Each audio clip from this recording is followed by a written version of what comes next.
The Stillbirth Foundation Australia came to be because a group of parents who'd suffered the unimaginable loss of a baby in pregnancy decided that they really wanted to do something such that other families didn't go through the same heartbreak. The Stillbirth Foundation Australia approached me when I was Premier of New South Wales and asked if I would be their patron. I am the mother of a stillborn baby. My daughter Caroline was stillborn in 1999. Stillbirth Foundation Australia has been responsible for several things, and the achievements that are most notable, we fund research, and one of the studies that was funded was the Sydney Stillbirth Study.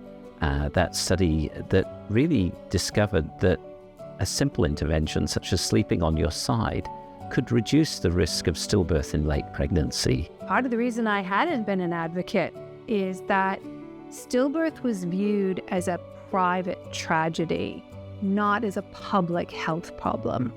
And yet, stillbirth is the number one cause of death of children under the age of 1. It happens 6 times a day. It's larger in terms of its death rate than the national road toll. And we also know that there are other jurisdictions in the world who have done something to drive down the stillbirth rate. We've seen an enormous change in societal attitudes towards stillbirth. We have recognized this as a national health problem, and a problem we can do something about. And I think it's that idea that when we acknowledge that there is a problem in our health system, we start to say, shouldn't we do something about this? As a society, we don't appreciate how enduring the loss of a child is when a child is stillborn.